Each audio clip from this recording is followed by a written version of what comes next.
નમસ્કાર મિત્રો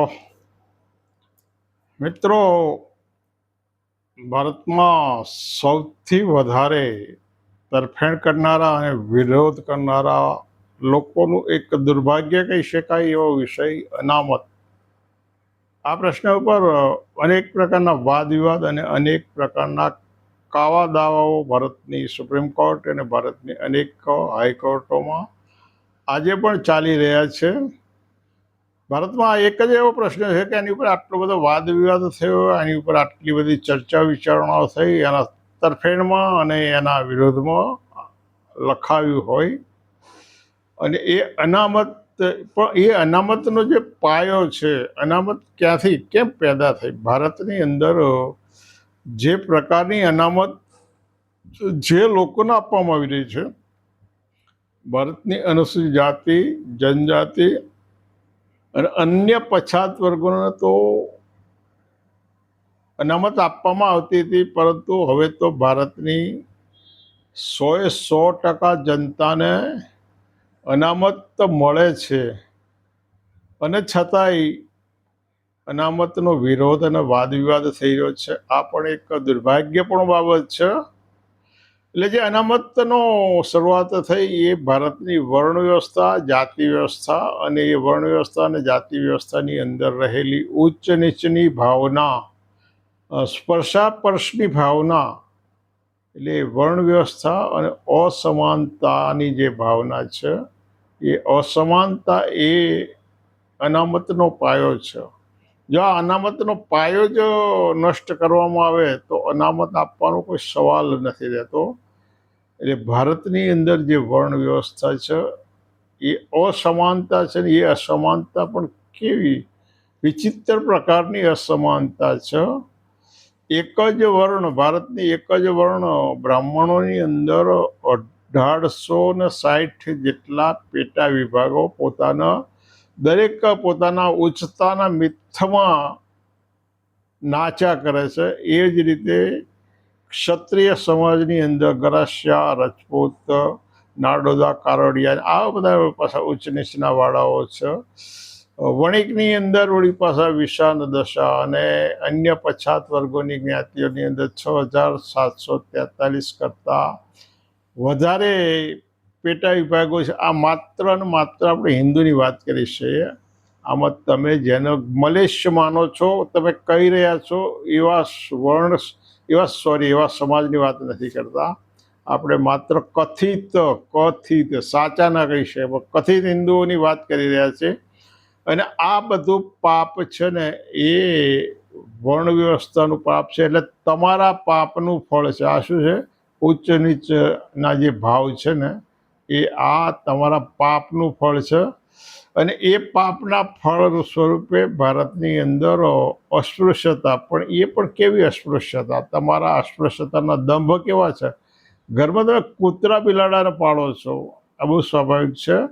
તમે ગાય, ભેંસ, ઘેટા, બકરા, ગધેડાને પાળો છો અને એના દૂધના આરોગો છો, એને સ્પર્શ કરો છો ત્યારે તમને અસ્પૃશ્યતા નથી નડતી. પરંતુ માનવને સ્પર્શી જાય અને એના કારણે તમારામાં અસ્પૃશ્યતાનો ભાવ પેદા થાય છે.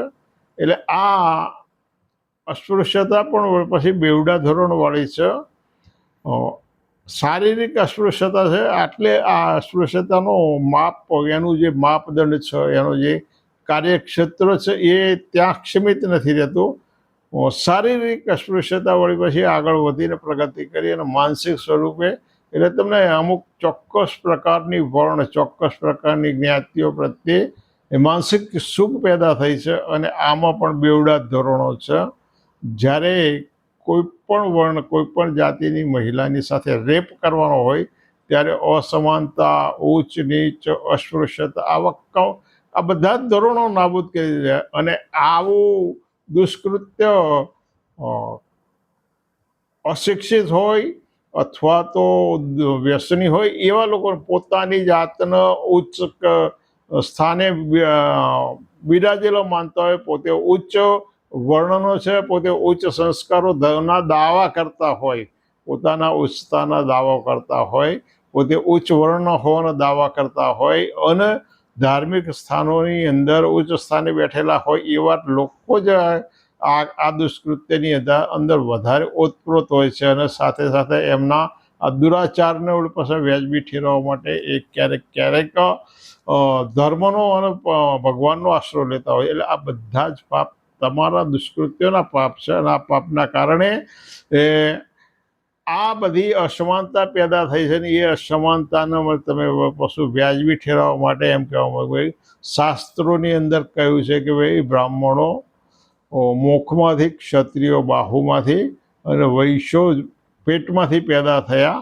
હવે આવું દાવો જ્યારે કરવામાં આવે છે ને તો છેલ્લા 50 વર્ષમાં બ્રાહ્મણના મોંમાંથી પેદા થયો હોય, ક્ષત્રિયના બાહુમાંથી પેદા થયો હોય, અથવા વૈશ્યના પગમાંથી પેદા થયા હોય એવો કોઈ સ્ત્રી પુરુષના ઉદાહરણ તમારી સમક્ષ છે? આવું રેકોર્ડ ઉપર તમારી પાસે કોઈ નોંધાયેલી ઘટના ખરી કે માત્ર દાવો કરવામાં આવે છે? આ વિચારવા જેવું છે, કારણ કે બ્રાહ્મણ, ક્ષત્રિય, વૈશ્ય અને શૂદ્ર બ્રહ્માએ આ અનુક્રમે મોઢામાંથી, બાહુમાંથી, પેટમાંથી અને પગમાંથી પેદા કર્યાના દાવા કરવામાં આવે તો પછી આ લોકો જે આ રીતે પેદા થાય એ લોકોએ પોતાનો સંસાર વસાવવા માટે સ્ત્રી અને પુરુષોએ લગ્ન કેમ કર્યા? બ્રાહ્મણોએ લગ્ન કેમ કર્યા? ક્ષત્રિય અને વૈશ્ય કેમ લગ્ન કર્યા? જો આ રીતે જ પેદા થતા હોય, મોઢામાંથી પેદા થતા હોય, બાહુમાંથી, ભુજાઓમાંથી પેદા થતા હોય, પેટમાંથી, એમના ઉદરમાંથી જો પેદા થયા હોય બારોબાર, તો પછી એવા સ્ત્રી પુરુષોએ લગ્ન શા માટે કર્યા? અને મોંમાંથી પેદા થયેલા, બાહુમાંથી પેદા થયેલા, પેટમાંથી પેદા થયેલા એ સ્ત્રી અને પુરુષના સંયોગ વેદના પેદા થયેલા છે. તો આને કેવા કહી શકાય? આ બાબત બહુ વિચારવા જેવી છે. એટલે આ બધી જે બાબતો છે ને એ તમામ બાબતો એ અસમાનતા, આપણે શું સૌથી મોટું અસમાનતાનું બીજનું વાવેતર કર્યું છે, અને ધીમે ધીમે આગળ વધતા તમારા મગજમાં હલકી માન્યતાઓ અને હલકા મૂલ્યોનો સમાવેશ કર્યો, અને એના કારણે નવી જાતિઓ પેદા કરી. બ્રાહ્મણ, ક્ષત્રિય, વૈશ્ય અને શૂદ્રની ઉત્પત્તિની કથા બનાવી, અને આ કથા પોતાના આર્થિક સ્વાર્થ માટે બનાવી, અને એ કથાના આધારે તમે નવી જાતિઓ પેદા કરી. દાખલા તરીકે તરગાળા, તો તરગાળા બ્રાહ્મણ પુરુષ અને કુર્મી મહિલાના સંતાનને તરગાળાની વ્યાખ્યા આપવામાં આવી. એક બ્રાહ્મણ પુરુષ અને અન્ય પછાત વર્ગની સ્ત્રીનો કોટિલા જાતિની ઓળખ આપવામાં આવી. પશ્ચિમ બંગાળની અંદર કાલા પહાડ તરીકે ઓળખાયેલો એ બ્રાહ્મણ જ હતો, અને એણે પશ્ચિમ બંગાળ અને ઉત્તર ભારતના મુસ્લિમો સિવાય તમામ વસ્તી ઉપર કાળો કેર વર્તાવીને એના કારણે કાલા પહાડ તરીકે ઓળખ પામ્યો. આ પણ વર્ણ વ્યવસ્થા અને જાતિ પ્રથાનું પાપ હતું. આનો ઇતિહાસ તમારે જાણવા જેવો છે, સમજવા જેવો છે. કેરળ રાજ્યની અંદર જે મોપલા જાતિ પેદા કરી એ બ્રાહ્મણોએ પોતાની ઉચ્ચતા પરિપૂર્ણ કરવા માટે પેદા કરી છે, કારણ કે એ સમયે ત્યાંના રાજાને એવો વિચાર આવ્યો કે ભાઈ આપણે સાગર કિનારે રહીએ છીએ, તો આપણા લોકો સાગરની બાબતોના અભ્યાસો હોવો જોઈએ, સાગર ખેડૂ હોવો જોઈએ. અને એનામાંથી એવો એક નિષ્કર્ષ કાઢવામાં આવ્યો કે ભાઈ દરેક પરિવારમાંથી એક વ્યક્તિ બહાર નીકળી અને આ બાબતનો અભ્યાસ કરવા જાય, અને એમાંથી આખી જે એક વર્ગ પેદા થયો, એની સાથે અસ્પૃશ્યતાનો. એટલે ભાઈ તમે હવે સાગર ખેડ્યું, તમે દરિયો પાર કર્યો, માટે તમે અસ્પૃશ્ય બન્યા, તમે સામાજિક રીતે બહિષ્કૃત થયા. એને સામાજિક બહિષ્કૃત કરી અને એક નવી વર્ણનો મોપલા જાતિનો પેદા કરવામાં આવે. એટલે આ બધી જ બાબતો છે ને તમારી જે ધર્મની કથાઓ છે, ધર્મની જે મિથ છે, એના કારણે પેદા થઈ, અને એના કારણે રોજ નવી જાતિઓનો જે તે સમયે જન્મ આપતા રહ્યા. રોજ નવી જાતિઓની આવી કથાઓ બનાવી જન્મ આપતા રહ્યા, અને એના માટે તમે લોમ અને અનુલોમ લગ્ન પ્રથા કરી. હવે જો અનામત નાબૂદ કરવી રહ્યું હોય તો અનામતનો જે પાયો છે, અનામત નાબૂદ કરી દેવી. તો અનામતનો જે પાયો છે ને એ અસમાનતા છે, ઉચ્ચ નીચનો ભાવ છે, સ્પર્શાસ્પર્શની જે માનસિક સુખ છે, આને કેમ દૂર ના કરી શકાય?